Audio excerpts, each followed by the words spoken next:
Hello and welcome, everybody. It's a Sunday. We have Sunday teachings, the highlight of my week. I'm so pleased to be here with everyone. Hope everybody is having an absolutely wonderful week, as I am. Hey, exciting stuff. We're in the middle of this series on the Buddha's teachings on the nature of reality, which is an absolutely fascinating subject. Last week we did a teaching on the two truths. Today we're going to be teaching on a subject called dependent origination. Next week we have a short break from the series because it's our monthly retreat, but we are offering refuge next week, which is one of my great honors is to offer refuge to people to take refuge in the three jewels in Buddhism, which is kind of technically to become an official Buddhist. You take refuge, but what it is you get your first set of vows, you get your first practices and training. And so it's a very exciting thing. I think we have 4 or 5 people taking refuge, and we'll be doing that next week. Our retreat is a full day retreat, but if you have problems making it, you can just see bits and pieces of it. That's fine. Nobody's going to yell at you for not being there the whole time. And then after that, we'll get back to our series. We'll be teaching the following Sunday on emptiness, and then after that we'll be teaching on the true nature of reality itself, or selflessness. So very exciting. So without further ado, let's get into our teachings on dependent origination.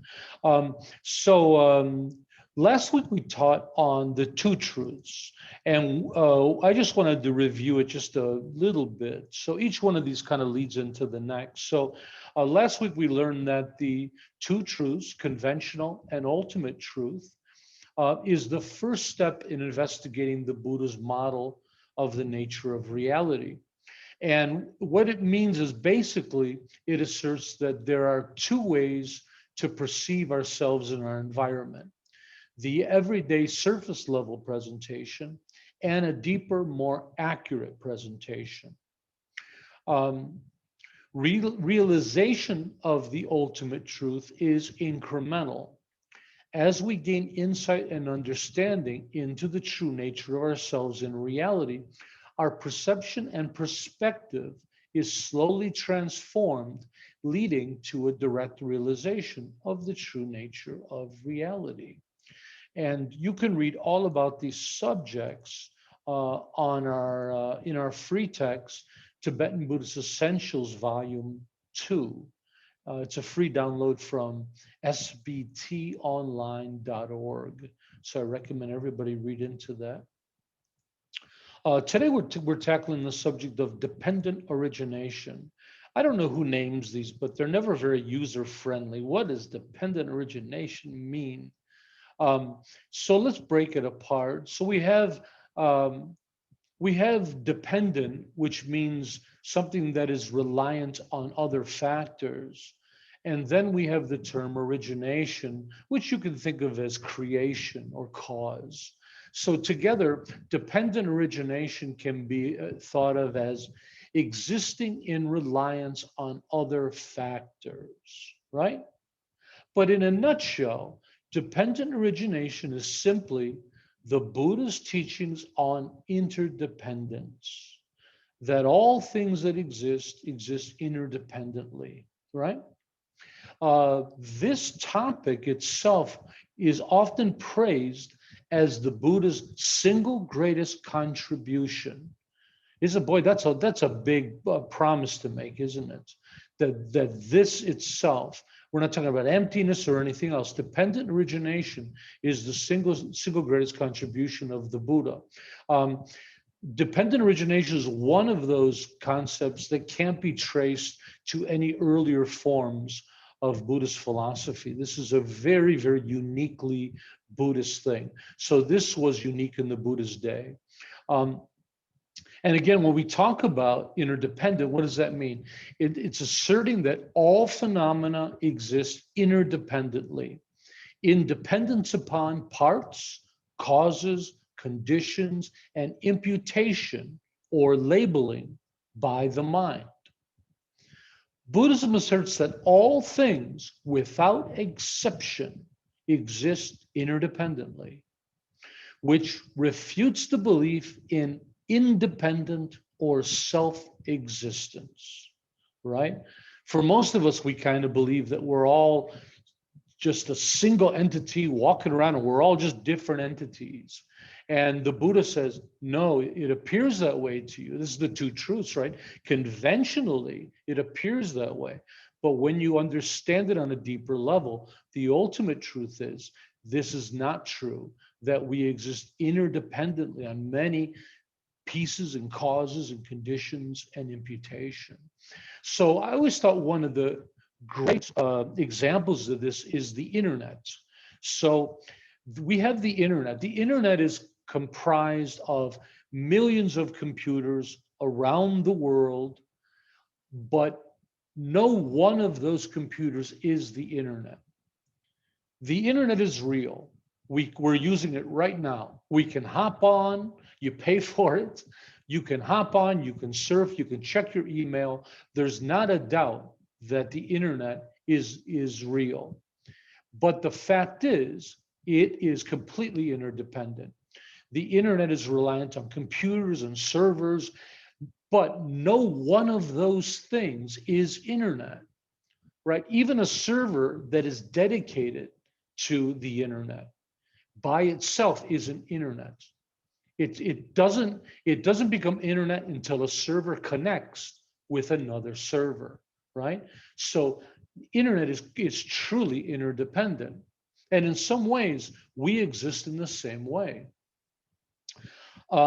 So I think the concept of interdependency is pretty simple, pretty straightforward, that there's many causes and conditions that come together for us to exist, right? I think that that's so clear when you think about the sun, that we need a certain amount of sun, we need certain temperatures for all sentient life on this planet to exist, right? We need temperatures that are in a very small window, not too hot, not too cold. We need food and vegetation. We need clean water to exist. We need oxygen in the air to exist. And then we need parents to exist, right? And we need each other to exist. So I think interdependence itself pretty straightforward. However, this topic becomes truly fascinating when we look at just how things come into existence, right? It's easy to just say all things are interdependent. I think most people couldn't disagree with that. But when we talk about just exactly how do things come into existence to independence, this is fascinating. So, although all things are dependent upon parts, causes, conditions, and imputation by a mind, those parts are dependent on their own parts. Those causes and conditions are dependent upon their own causes and condition. Ravi's trying to get back in. Sorry, folks. That imputation is dependent on an ever-changing mind, right? Thich Nhat Hanh, the great Vietnamese master from Plum Village, would often in his retreats hold up a single piece of white paper, and he would ask the class, "Can you see the tree?" He would go like this, "Can you see the tree?" And I'm guessing that his audience would look at him quite puzzled and wondered if maybe he was getting a little old for his teaching years. But what he meant was, can you see the many dependent aspects within this sheet of paper? The tree, the seed, the water, the sunshine, the factory, and its workers to make the paper. All of the things that come together for this sheet of paper to exist. Can you see it? This piece of paper isn't one thing. It's many things. It's interdependent, all brought together to be a sheet of paper. Another great example is the human body. So when we talk about the human body being interdependent, um, look at all the things that come together for us to have a human body. We have a brain, we have a heart, we have blood vessels and blood and a skeleton and muscles and skin that holds it all together. But think about it, if we're missing any one of those things, we don't have, without skin, I don't think we really have a human body, or not a pretty one, right? And if we don't have a heart, the brain is irrelevant, the lungs are irrelevant. If we don't have blood, the muscles are irrelevant. If we don't have bones, the skin is irrelevant, right? The body is truly interdependent. All of these things come together for us to exist. One of the classic examples in Buddhist writing is of a chariot, of building a chariot. But I like to use the modern example of the automobile. So I thought we would do a little exercise here. I'd like you to imagine assembling a car, right? So imagine all the parts are laid out in front of you right now. As you begin to assemble the car, we have the frame, we have the wheels. And now imagine you're actually putting them on. So you have the frame, you put one wheel on, two wheels, four wheels. At which point can you actually call it car? So if we have the frame and four wheels, is that really a car? We could call it a cart, right? I don't know if we'd actually be able to call it a car. Maybe if we had the steering wheel, now can we call it car? Or do we have to wait for the engine to be there? But do you start to see my point that, and it could be different for different people. I don't think there's some exact point. When the engine's put in, everybody says, there we go, officially a car. I'm not quite sure, And so this is the idea of how things work interdependently. And the car is real. Car itself is a term that we impute with the mind, but it's dependent on all of these different parts for its own existence. However, at its most fundamental level, the most significant interdependence is between the mind and phenomena. And by far, this is the most interesting part of the whole thing. It's easy to say, oh yeah, a car is made up of pieces, of parts. And those parts have parts of their own. And then there needs to be causes and conditions for the car to come about, right? But think about how much the mind brings to it, right? When we talk about a car, we need a mind that can recognize it, right? That can impute meaning on it. So again, what we're talking about here is our shared conceptual construct. We shared this last week in last week's teaching. Our world of names and labels and concepts, which allows us to impute meaning, value, function, and relativity upon our lives and the things in it, right? A beneficial interface that allows us to engage meaningfully with both our inner and outer environment.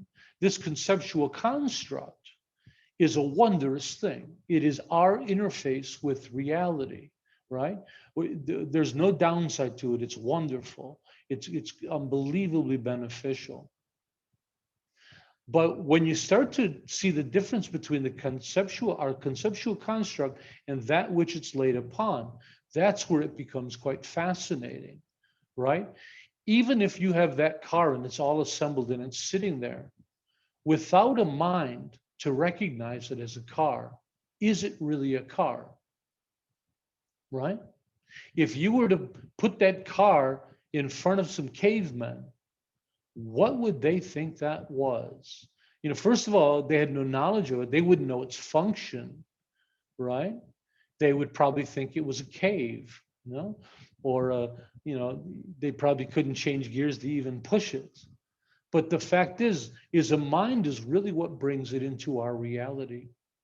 Yes, the car exists, it's there, but car isn't really a car in the sense of the way we see it in our reality without a mind to designate it as car, right?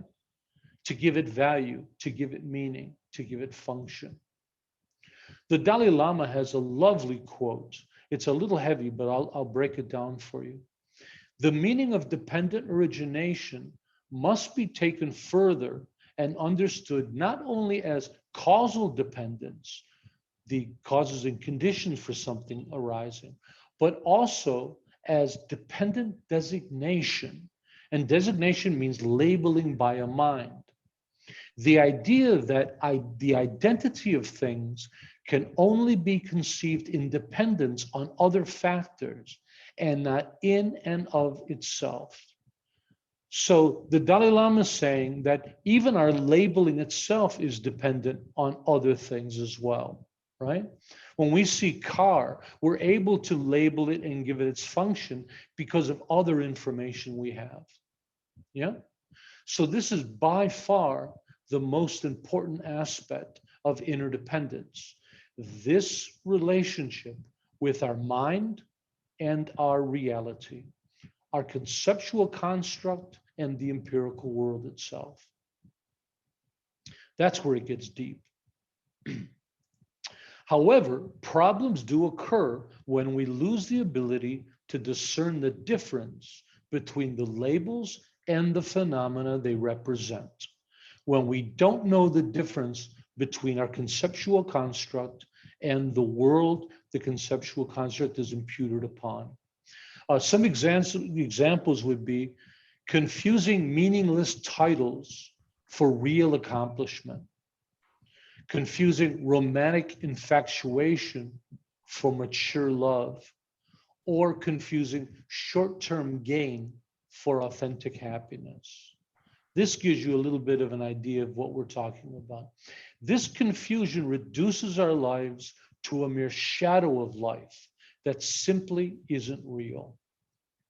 However, when we begin to realize just how connected and interrelated everything is, your world becomes magical.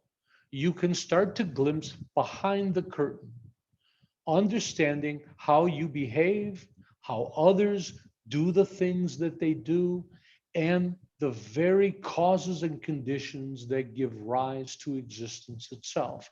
And of course, we're talking about starting to glimpse ultimate truth, right? That's what we're talking about. Conventionally, we just see things, we point over, there's a car, and we leave it at that. We don't think any deeper than that. There's a car, there's a lovely car. That's a red one, that's the car I want. But through analysis, we can look at that car much differently, and we can realize all the causes and conditions that make that happen. Now, probably a better example is other people, because when you think, well, what's the big deal of how you look at a car? But when we look at other people, and when somebody does something we don't like, conventionally, it's just real easy to label them jerk, right? Or just a rotten person. But with wisdom and maturity and experience, we start to gain knowledge of how people work. And we start to realize that, sometimes people have bad days. And sometimes, maybe something bad happened to them and they were in a bad mood and they lashed out at me, right? This is the difference between conventional and absolute truth. Conventionally, you just label them. Jerk, what a jerk. They called me a fatty. I'm I'm not at all happy. What a jerk. But then you can look at it on a deeper level and think, well, maybe somebody insulted them and they're just passing on that feeling to somebody else. That wisdom allows you to look into that person, and all of a sudden you understand a more comprehensive world, that things aren't as simple as we see that they are. And what does that do for us? This gives us patience. This gives us maturity. This gives us the desire to forgive somebody, to give them a break. Maybe they're having a bad day. We'll let this one slide, right? It enables us to engage with the world in a better, more meaningful, and better functional way. So with greater understanding of how reality functions, we gain mastery over it. It's that simple. Understanding equals freedom. When we understand how people operate, we no longer are trapped in uh, the the circle of the question why. You know, I think so many people, when I watch their minds, I just hear them saying why, everything in their lives. Why do I have this job? Why am I not getting better? Why am I not happy? Why did this person do this to me? Why isn't this happening? Um, I think many people, especially when they're limited to that conventional view, they just don't understand anything that's happening in life. And every day, all they're asking themselves is why. But when you understand the world and reality, why falls away, and you understand how it works. And this is freedom, right? And this freedom equals happiness. This is where real, authentic happiness comes from. Freedom from our overreactive emotions and behaviors and our uncontrollable patterns and habits. And we talk about uncontrolled reactions. It's like when somebody insults us and we just lash back at people, right? Gaining control over that, gaining control over our minds and our environment. This is where real happiness comes from, and real contentment. When we talk about freedom, the most important of freedoms is the freedom of choice, that it's not just reactionary, right? I can choose to be patient. I can choose to be kind and give the person a break. I can choose to be sympathetic and help a person who's suffering. Freedom of choice, being liberated from our patterns and habits and operating in a way that we have no control over. This is liberation, right? And so, lastly, you might ask, how do we practice and realize dependent origination? And it's easy. It's simply by learning about it through study on your meditation cushion, in your insight meditation, and while interacting with the world. The idea is you learn about dependent origination. Of course, we remember the three aspects of study, of learning, uh, contemplation, and meditation. So you learn about something, you think about it, you notice it in real life experiences around you, and you meditate on it for a deeper experience. And when you start to really kind of get how things exist interdependently, you start to see the real causes and conditions behind the things we do. So I think maybe one of the clearest examples is one that we're often using here. We're often talking about that it's easy to deal with others when you realize that all of us are dealing with the same causes and conditions. I have a fast question. My screen's frozen. Can you guys hear me? I've had this happen before. Is it just my video, huh? I think you are frozen. Okay. Yeah, only video is freeze. Okay, I'll continue. This has happened before. So anyways, we often talk about that it's easier to deal with other people when you realize that all of us deal with the same human limitations. And those are limitations of maturity and education and ignorance, selfishness, greed. We all have these same limitations. We all have them in different amounts. Nevertheless, we all have them.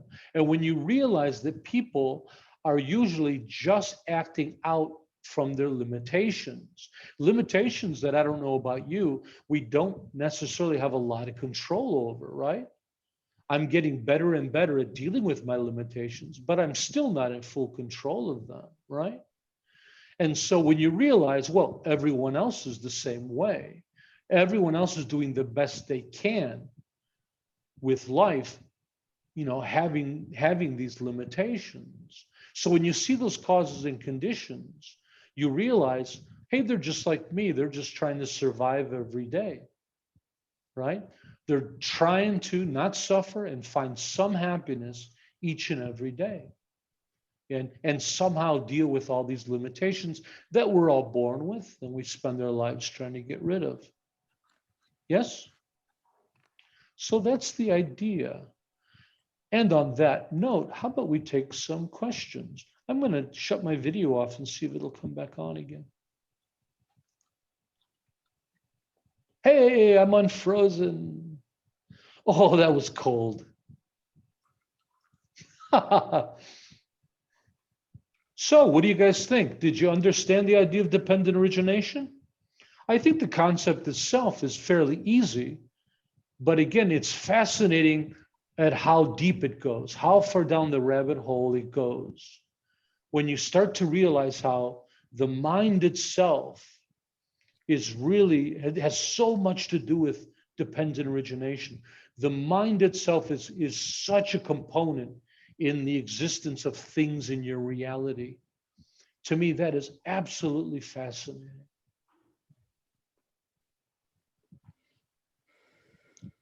What do you think?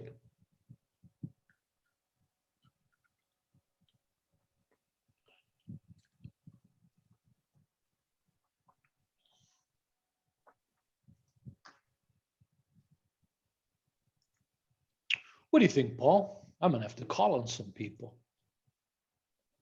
What is it, summer school? Have I any think you thoughts? explained it very well. Boy, I did too. I thought I was wonderful. What do you guys? Yeah. And like you say, it's how far you take it, a bit like last week. You can go right down the rabbit hole and have some strange thoughts day to day. Yeah. And of course, this week we're going to be meditating on it every day. We have a system that we teach on Sunday. We use the topic for our insight meditation throughout the week. On Wednesday, we have a Q&A where we can get together and talk about any interesting things we uncover. So that's been a very productive way to do these study curriculums, these series, because it's one thing to sit through a teaching, but what really brings the teaching home is when you take the time to contemplate and meditate on it, and especially discuss it. So, come back on Wednesday and we talk about the insights you've had. And to me, that's when it becomes really interesting.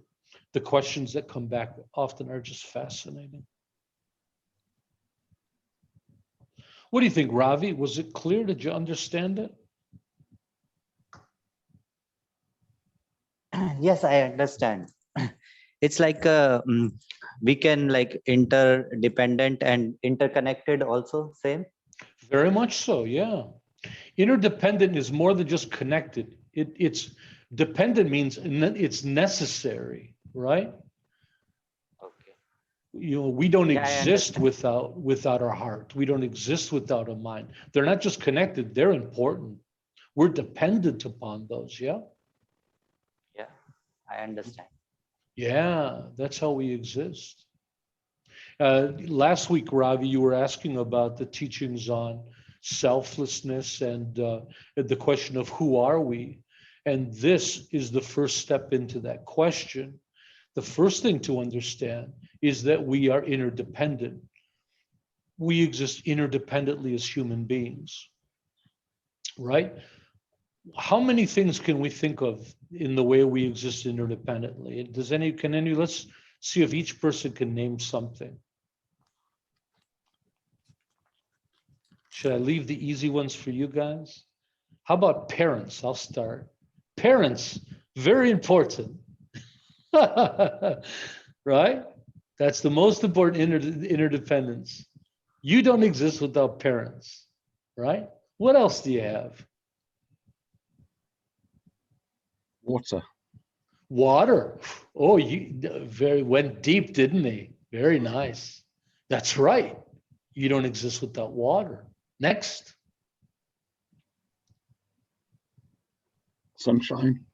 Sunshine, you need the sun, vitamin D, you need the warmth, oxygen.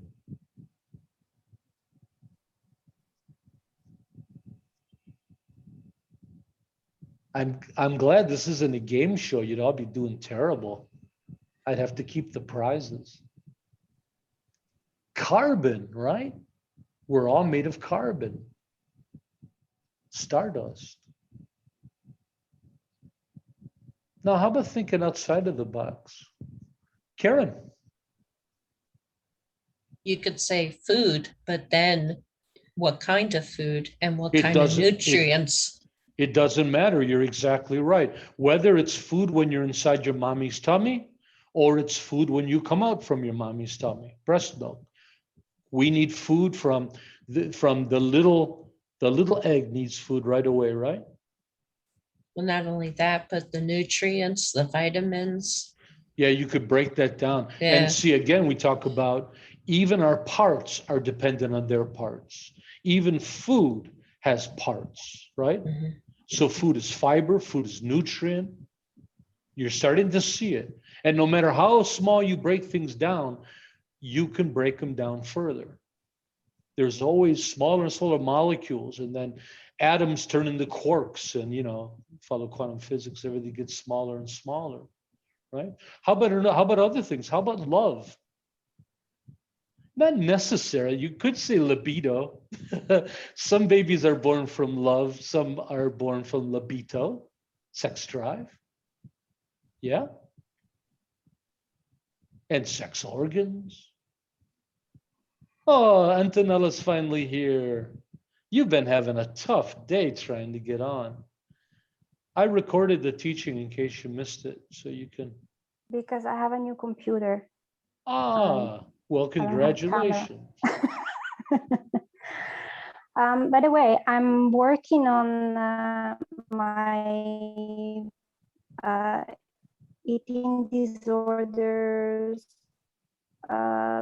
prevention program, and I use the dependent origination. And basically, I'm going to teach the participants to meditate on it, because what happens with eating disorders is that, well, first of all, people don't realize while they're eating, and it's emotional eating. And so the way I feel influence my actions, and my actions influence the way I feel. There it is, the interdependence. Yeah, eating is completely interdependent, huh? It's run, I think, by our hormones. Tell us when to eat, when not to eat. Interoception. Yeah. And emotions, and then our taste buds, and wow, that whole mechanism, so interdependent. Yeah. So people who have eating disorders, they have very low interoceptions, so they don't really understand the internal stimuli like hunger, or when they're feeling full, when they should stop eating. So I'm using the Vipassana for that. Well, you're also teaching another thing. You're teaching them the two truths. Yes. You're teaching them that, hey, you look at your eating conventionally, but ultimately it's a lot more complex than you think it is. And through understanding the way you eat in a deeper level, you can gain control and mastery over it and achieve happiness. So you are perfect, dear. And I'm using appreciation as well. Oh, that's lovely. I need to call you Tharpa. You're an angel doing great work in the world. I would love to talk. You can call anytime you want. Thank you.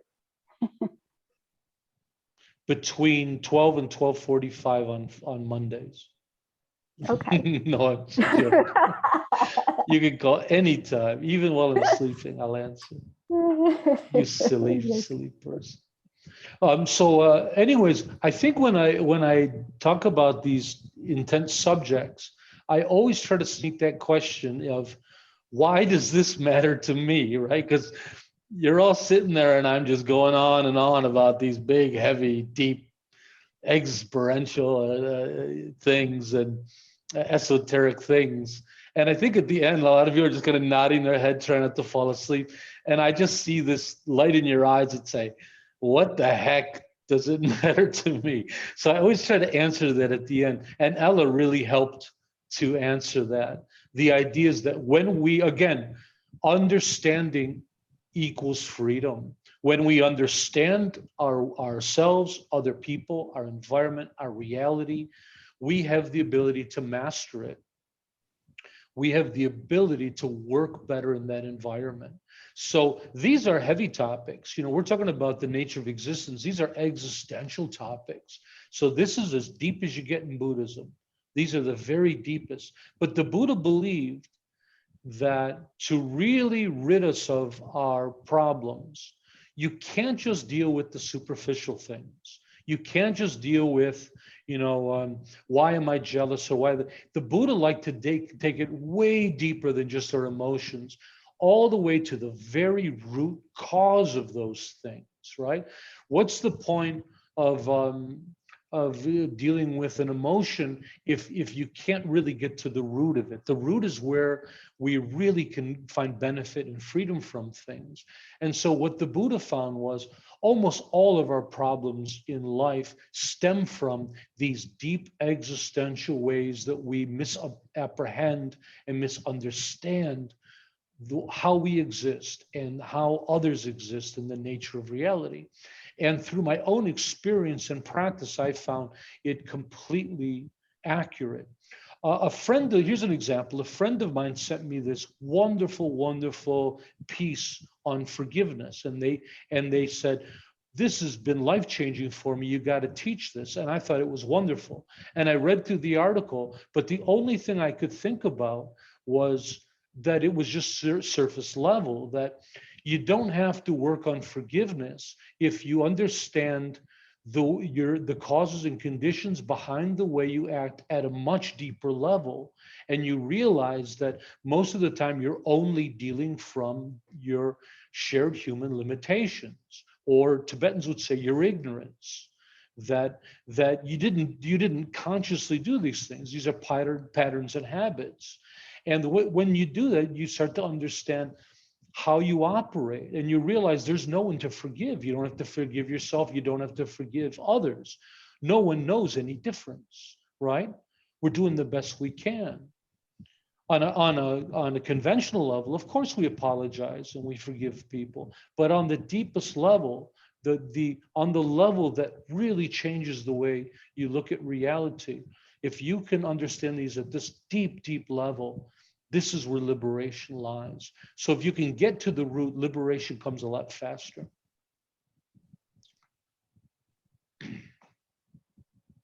So that's what Buddhism is always about, getting to that root cause of everything. And it always comes down to ignorance. And ignorance of Buddhism is not knowing the wrong thing, or not wanting to know. Very fascinating. That's the root cause of it all. And most of it deals with our ignorance of the nature of reality. Ravi, did you have a question? I think I saw your hand go up. No. Maybe you were ordering. No. Some chapatis over here. I'm going to go to Delhi and just eat day and night with Ravi. I used to go to this little what do they call those little shops? Dabars? And they used to have this rich subjis, or these vegetable dishes, and with oil all over the top, not healthy, but so delicious, piping hot. And you'd order a couple, and then the guy's right there on the stove. And it was kind of almost a tent. It was, dabas are informal outside restaurants that it costs like pennies to eat. And you have to have a good stomach, though. And this guy is making chapatis on an open flame, and just like frisbees, throwing them on everybody's plate. And they land on your plate, and you pick one up, and you're going, they're so hot. And you dip it in that sabji and stuff it in your mouth. Heaven on earth. I think when I die and go to heaven, if there is such a thing, I'm going to be eating chapatis with Jesus up there. Or Avalokiteshvara. Yeah. Oh, I'm off track here. And so, any other I questions? may have a question. Yeah, Yes, Mark, I may have one. please. Let's suppose with the subject you are teaching us that imagine a person, let's imagine living more harmonious with the interdependent origination. How differently would that person start acting in real life? How would you see him make progress? So Mert, let's imagine it's you. And let's imagine that Mert has been practicing and studying, and now he has a profound understanding. It doesn't have to be awakened or enlightened, but just a really strong insight and understanding in the way people operate and the way you operate and how your environment operates. You could imagine as you go about your day how much more calm and peaceful that would be. You know, you can kind of, you see things coming. Somebody does something you don't like and you go, yeah, that's what people do. You know, somebody insults you and what do you say? People insult each other, right? This is a common, normally somebody insults us, we're outraged. How dare them? Don't they know I'm a monk? How dare them call me fatty? And but with a more ultimate view, you start to realize, is this unusual human behavior? And you say, of course it's not. People have been insulting each other from the beginning, from the very first cavemen. They probably were teasing each other, and it's been going on nonstop since. And around the world right now, billions, millions or billions of people are insulting and being insulted at this moment. This is normal, common human behavior. That understanding allows me that when someone insults me, hey, it's no big deal. It's like for this person, it's like breathing air. This is them. So that understanding, I guess I'm saying that it brings acceptance, doesn't it? It gets us to let go of how we believe the world should be. People shouldn't talk to each other like that. Can you hear yourself saying that? When somebody does something, people shouldn't be that way. I want to live in a kind world. Guess what? Me too, but that's not reality. When you understand the way reality works, you accept the way things work. And through that accepting, you stop fighting reality and you find equanimity, you find peace, you find awakening, you find kindness, forgiveness, patience. Oh, that was a good answer, wasn't it? That'll have to go into Tharpa's greatest hits on YouTube.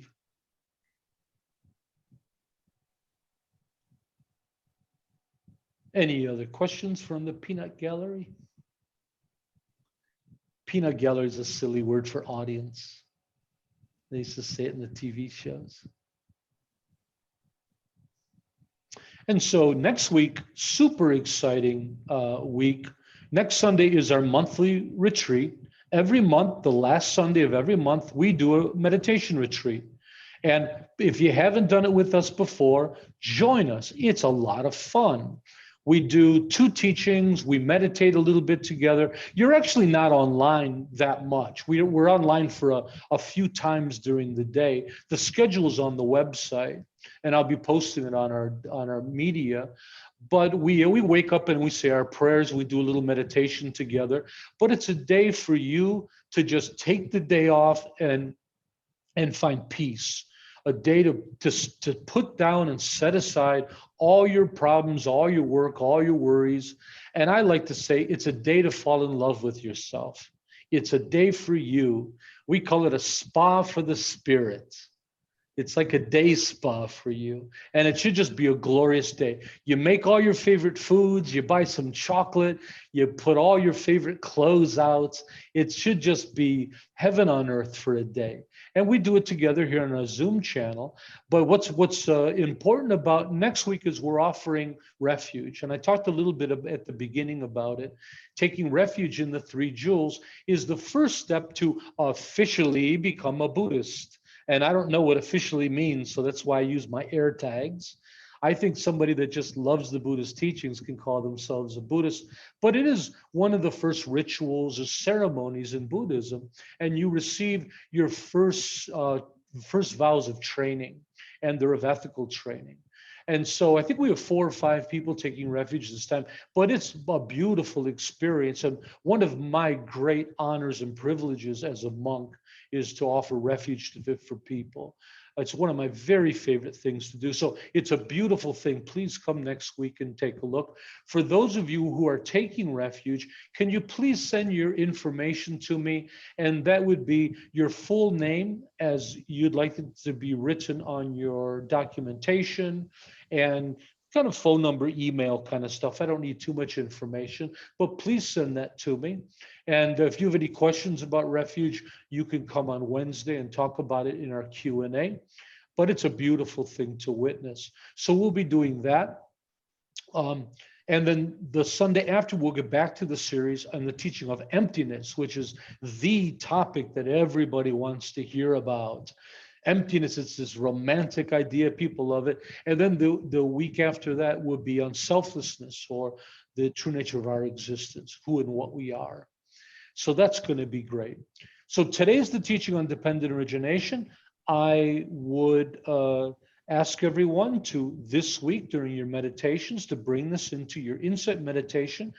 Contemplate it, meditate on it, try to understand dependent origination and see how deep it goes. You know, examine how much of your mind really takes place in the existence of the world around you, your reality, right?